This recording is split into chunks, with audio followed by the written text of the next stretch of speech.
California's wildfires are getting worse. In fact, 6 of the state's most destructive wildfires have happened in the last 4 years.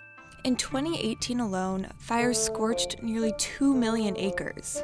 It was California's deadliest and most destructive wildfire season ever recorded.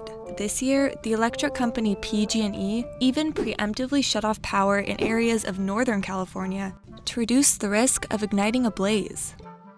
So, are the prevention techniques we're currently using enough? Or is there something more Californians can do to control these wildfires? Fire management and prevention can look very different depending on which part of the state you live in. We have 2 very different types of fires that are driven by 2 very different factors. Many of our fires occur in the northern part of the state, in the Sierra Nevada. And the primary reason for some of Northern California's most severe forest fires is a buildup of brush on the forest floor. Historically, California forests naturally cleared this brush through smaller, more frequent fires. But with the founding of the U.S. Forest Service in the early 1900s, the U.S. government began putting out these fires. We have many forests in the northern part of the state that have gone a century without fire, and that was one of the most important factors in the Northern California fires of 2018. So, in Northern California, one effective method of dealing with this accumulation of fuels is prescribed burning. The goal is to light a fire under safe conditions in order to clear out the dead plants and underbrush that can act as fuel for the most severe, uncontrollable wildfires. Fires will burn no matter what, but with this technique, firefighters can control when, where, and how much they burn. If you talk to people who fight fires, they'll tell you there's no question in their mind that they can see the change in fire behavior when they reach a prescribed burn area and how much easier it is to extinguish the fire once it reaches those areas. But between 1998 and 2018, less than 3% of all controlled burns in the country happened in California. And that's pretty low when you consider that more wildfires have burned in California over the last 5 years than in every other US state except Texas. But prescription burns wouldn't work everywhere. In fact, in Southern California, it might actually make things worse, due to a number of reasons, including the most obvious, being near large metropolitan areas. The devastating Camp Fire, for instance, happened as a result of extreme wind conditions, not from a buildup of dense brush. So, when it comes to wind-driven fires, here are some things Californians can do to protect their homes. The type of eaves you have on your home can make a big difference in whether your home survives or is burned. An eave is basically the edge of a roof, and having closed eaves makes it harder for embers to enter the home.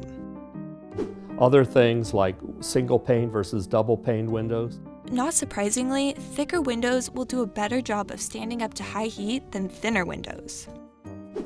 Clearing dried leaves and brush off of your roof and gutters leaves less litter for fires to catch flame. By installing a sprinkler system on your roof, you can catch embers early on and prevent rooftops and other homes from igniting. Planting more well-watered trees around buildings can also increase the chances of a structure surviving a wildfire.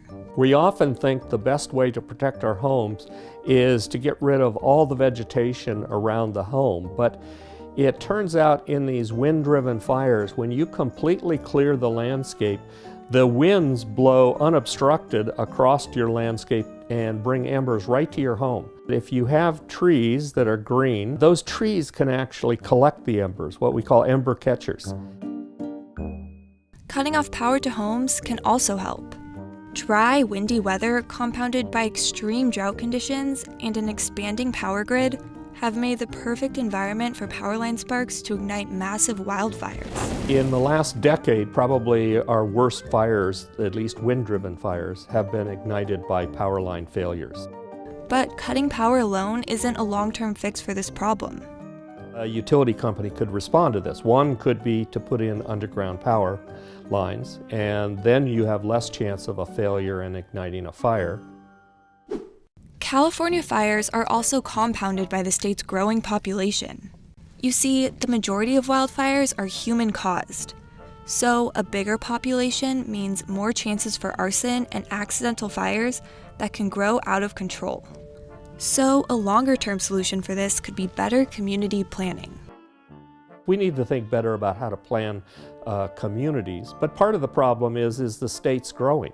And just in the last 20 years, we see this massive increase in fires. Well, we've also had 6 million more people added to the state.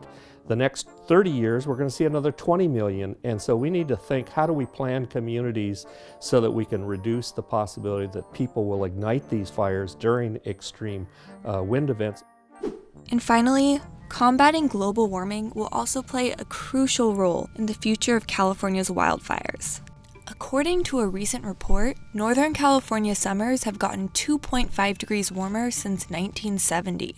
Hotter weather causes drier dry seasons and especially affects areas like Northern California forests. Slowing down or stopping this warming trajectory could potentially play a role in the intensity and severity of wildfires in the years to come.